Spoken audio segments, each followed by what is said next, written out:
Así es. De hecho, remarcaba ese punto elemental que desde el ángulo y la participación de ustedes en un foro como este, permite a todos recoger los insumos pertinentes para construir su propia lectura de lo que está pasando en el país. Este tema de Venezuela, que trajo consigo el canje de prisioneros con Estados Unidos y bajo la intermediación del gobierno salvadoreño, ha sido discutido a lo largo de la semana en varios foros.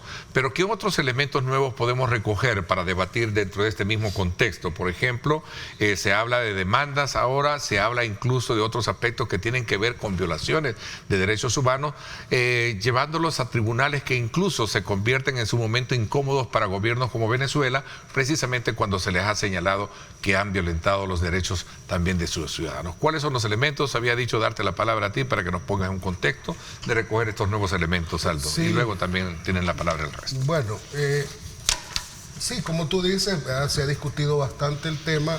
No hemos tenido, digamos, de oportunidad de discutirlo en este foro por cuestión del tiempo, del timing, pero en términos generales yo creo que ya después de que la gente ha visto desfilar todas las noticias, imágenes, declaraciones tanto de funcionarios de los Estados Unidos, ¿verdad? Tanto de funcionarios de los Estados Unidos como del desgobierno venezolano, ¿verdad? Esa sí es una dictadura, y también lo que el presidente Bukele ha presentado. La gente tiene bastante claro qué fue lo que pasó. Al menos los salvadoreños tenemos bastante claro qué es lo que ha pasado. Y yo creo que una aplastante mayoría de este país está claro de que aquí hubo una negociación a tres bandas. Evidentemente que en términos formales el acuerdo se terminó concretizando entre el gobierno del presidente Trump y el régimen de Maduro, porque no podía ser de otra forma. Recordemos que El Salvador no tenía jurisdicción sobre los detenidos, pero evidentemente que todo ha sido, y la gente tiene claro, a iniciativa del presidente Bukele. Y fíjate que el propio Departamento de Estado así lo reconoce. El traslado de los detenidos deportados de Estados Unidos y detenidos en el CECOT es un acuerdo que termina finiquitando Estados Unidos y Venezuela, Estados Unidos, por recuperar a sus 10 ciudadanos, principalmente porque los norteamericanos no negocian por otra cosa, y logran además meter en el Guacal, digamos, más o menos 80 venezolanos que estaban en prisión como presos políticos, ¿no? Esta sugerencia yo la recuerdo del periodista en el exilio Daniel Lara Farías, quien tiene un programa en YouTube. Cuando se viene el primer grupo cuando viene este grupo de venezolanos, ¿no? Y se empieza a denunciar que hay violaciones a derechos humanos, él ponía en un programa que en vivo decía que Venezuela pues bien podía hacer un acuerdo con El Salvador para que liberaran a los verdaderos presos políticos. Hace poco volvió a hacer otro programa y decía que no liberaron ni un solo periodista, y llama la atención que las organizaciones internacionales de periodistas no se han pronunciado. No se liberó ni un solo militar, tampoco se liberó gente del lado de María Corina Machado. Lo cierto es que ahora El Salvador pues tiene un posicionamiento interesante. Uno podrá o no estar de acuerdo con la administración Bukele. Personalmente tengo un montón de reparos con esta administración, pero creo que Venezuela, como Nicaragua o Cuba, serían los últimos en la cola en querer señalar que existen problemas democráticos en este país. Lo había mencionado antes, que era bien importante que supiéramos el límite de a lo que se estaba comprometiendo el gobierno salvadoreño respecto de estas personas. Yo coincido en que probablemente hay una elaboración aquí para simular que han habido vulneraciones de derechos humanos. Coincido también de que estos gobiernos no son los principales, digamos, llamados a señalar violaciones de derechos humanos y situaciones democráticas, porque han tenido problemas todavía más graves, mucho menos para estar invocando demandas ante la Corte Interamericana de Derechos Humanos o la Corte Penal internacional. Sin embargo, aquí viene mi punto, sin embargo, si se supiera, porque hasta el momento no se sabe, cuál es el nivel de participación que tiene el gobierno salvadoreño, también pudiéramos deducir cuáles las potenciales, situaciones jurídicas o las potenciales demandas o recursos que se van a interponer en contra del Estado salvadoreño, del gobierno salvadoreño, por esta situación. ¿A qué me refiero? Se dijo que le íbamos solamente a prestar un servicio y que íbamos solamente a intermediar. Si esto fuera así, yo en lo personal quisiera que fuera así. Si esto es así, entonces quien responde por cualquier tipo de maltrato, vulneración o lo que haya sido es Estados Unidos. Entonces, ¿qué pasa con el régimen de Maduro? Ellos saben que el día que salgan del poder van a terminar en una de dos cosas, o presos o muertos. Y muertos, cuando te digo muertos, es por mano popular en la calle. Porque lo único que sostiene al régimen de Maduro se llama Fuerzas Armadas Bolivarianas. ¿Y por qué? Porque la cúpula la tienen untada con la corrupción y la tienen metida en esos esquemas. No piensan lo mismo los mandos medios y los mandos bajos del ejército bolivariano, porque esos son pueblos. Entonces, ¿a qué punto han llegado? Han tenido que querer, como medida de popularidad, demostrar que el presidente vela por su pueblo, y entonces hasta han salido a llorar cuando llegaron los presos, a llorar, pero lágrimas. Uno de los 10 gringos que han liberado, acuérdense, mató 3 personas en España y está confeso, y tenía 30 años de prisión. Pero eso no les quita la calidad de rehenes. Moneda de cambio, bueno, no llamémosle moneda de cambio. Yo esto lo he mencionado, es que aquí la narrativa se maneja de manera, digamos, bien exagerada, cuando se dice que los venezolanos eran criminales del Tren de Aragua y no sé qué otros apelativos, y de los estadounidenses no se dijo nada, y que ahí no se sabía. Ahora que son contratistas, sí. Entonces no eran tampoco espías de la CIA, eran contratistas, pero es que es solo cambiarle el nombre a lo mismo. ¿Era contratista de quién? De la CIA. Aldo. ¿Para qué? Para probablemente ir a eliminar o ir a bloquear o para llevar la democracia a Venezuela. Para decir que a usted le mandaron ya el currículum. No, pero me estoy guiando por las dos narrativas que se dijeron. La primera que los venezolanos eran criminales y que los otros no se sabía nada, y la segunda narrativa que los estadounidenses tampoco eran angelitos. Ese régimen está tan desesperado que ahorita que liberó a estos presos políticos, ya hay información que está empezando a querer capturar nuevos presos porque necesita tener monedas de cambio. En el caso de los 252, igual no podríamos asegurar que todos son del Tren de Aragua, pero ahí hay un par que tienen unos antecedentes bien particulares. Al final yo sí creo que El Salvador terminará, porque es el país, no es el gobierno, no es fulén, es el Estado, porque todo el procedimiento, que además no lo conocemos porque asumimos que debió haber un documento, un memorándum, un acuerdo, un lo que sea, a algo firmaron, porque los $6 millones que se iban a enviar para este año, Trump lo dijo en redes, ya le pagué a El Salvador. Y yo dudo que Hacienda suelte un 5 en Estados Unidos si no hay un documento. Vamos a ir cerrando ya este ciclo en conclusiones. Vamos a ver, Aldo, uno se pregunta, para entrar a otros temas. Uno se pregunta quién ganó y quién perdió en esto. Está bien romántico, es una canción, quién ganó y quién perdió. Políticamente hablando, creo que hay 2 ganadores políticamente hablando y un gran perdedor, que es Venezuela. Porque a partir de lo que hizo, no solo no logró nada en Venezuela, el pueblo no le va a creer eso, el pueblo no se lo creyó. Imagínate viendo ese circo y luego viendo las imágenes que el presidente Bukele publicó, ¿verdad? El pueblo ya está claro. En lo que tal vez pudiera medio beneficiarle es, y alguien dice aquí, es que Chevron es que lo necesitan, es hasta en propio beneficio de los venezolanos, porque ellos, no pueden procesar su petróleo por mano propia, porque no tienen la capacidad, aunque tengan el recurso.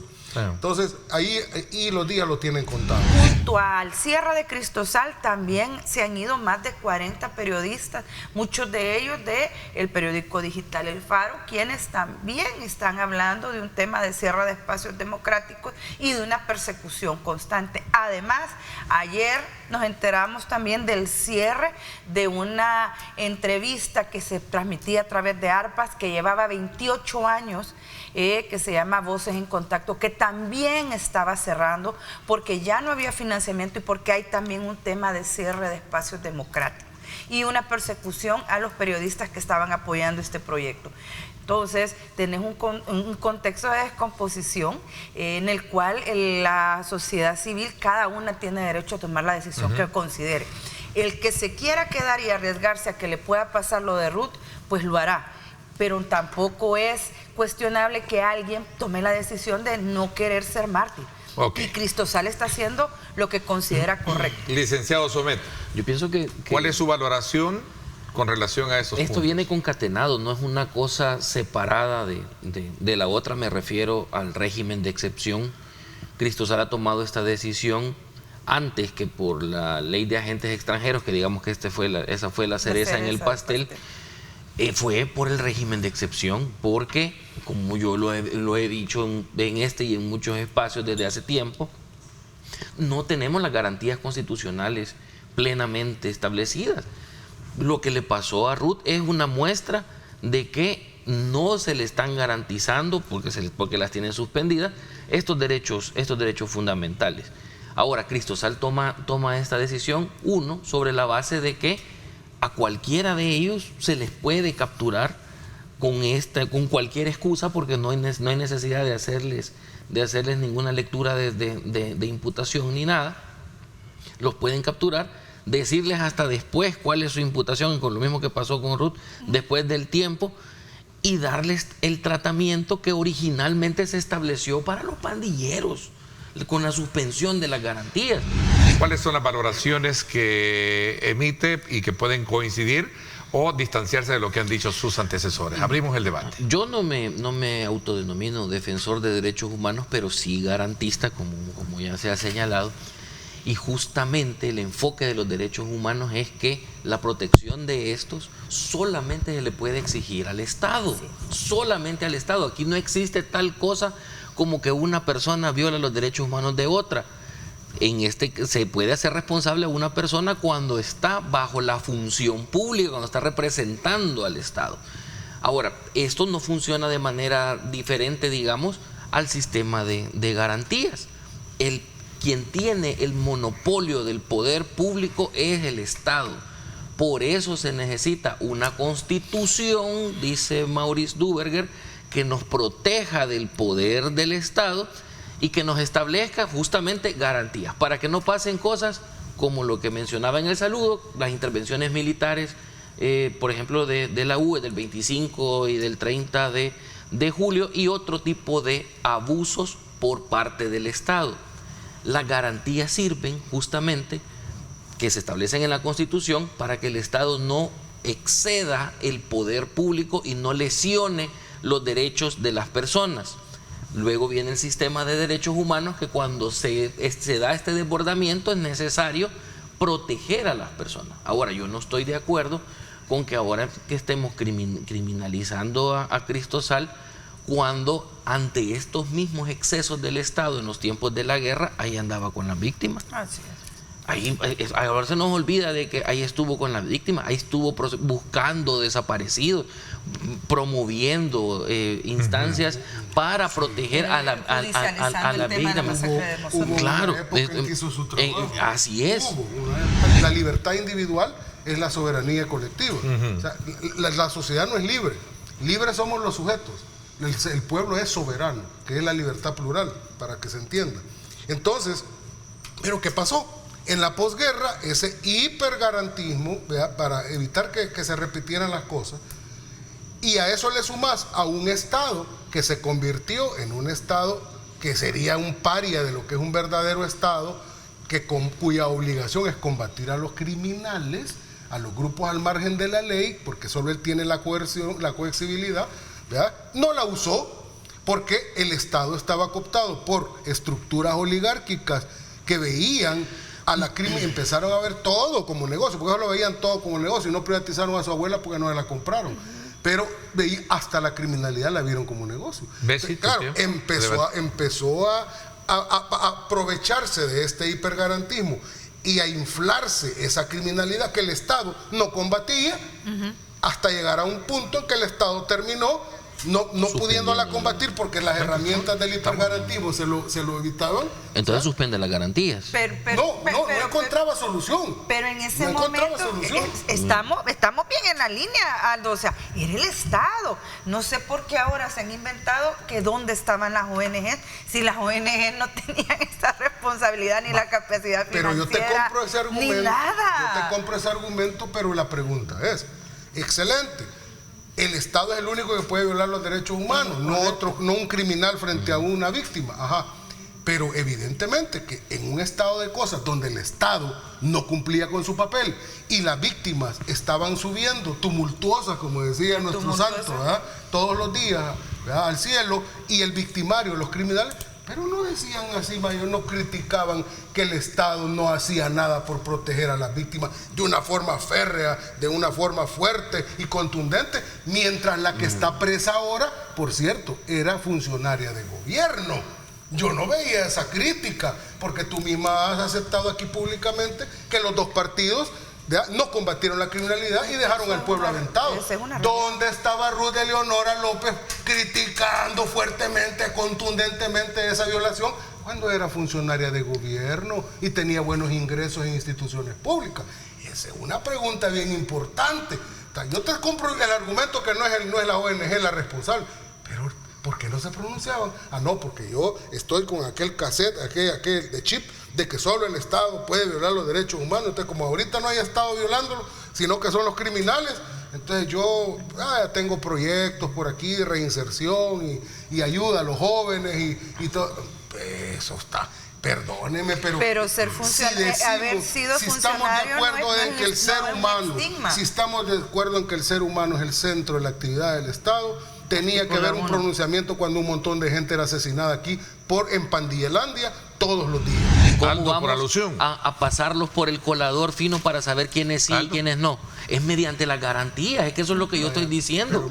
O sea, ¿cómo vamos a dividir a los que sí son pandilleros y tienen que cumplir su sentencia y su condena de los que no son?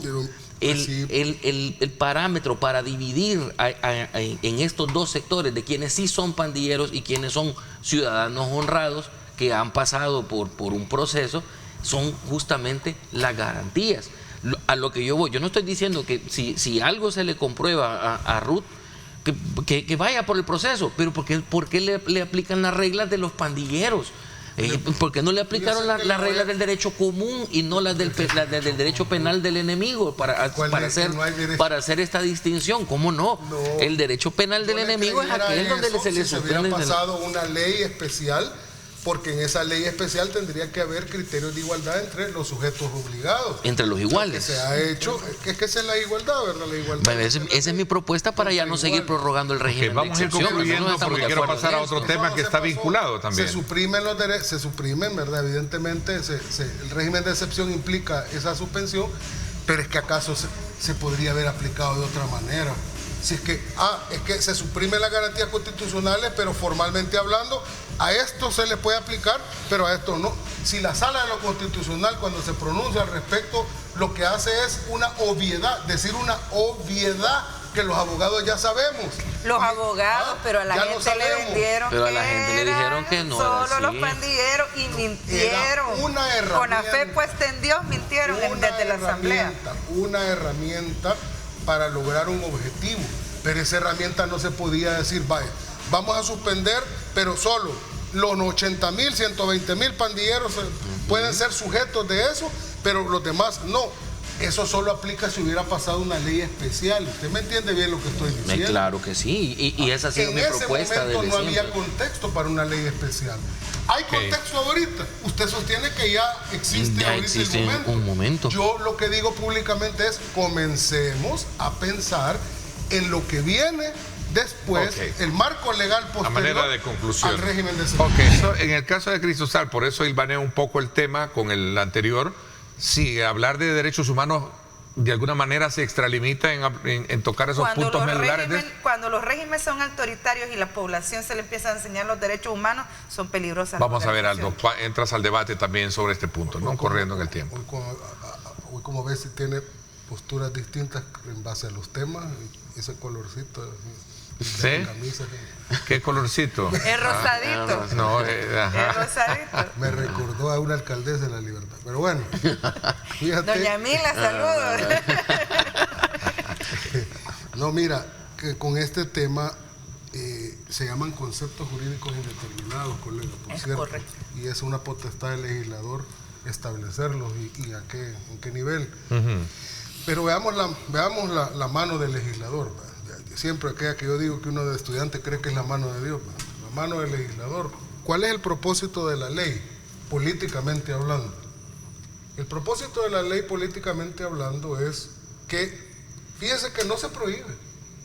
Podría haberse pasado una ley que prohibiera absolutamente a cualquiera que se considerara como activista, ¿verdad? Y no defensor de derechos, podría habérsele prohibido. El legislador puede determinar qué conductas son prohibitivas, el no tener ningún tipo de actividad en el país, pero eso no se hizo.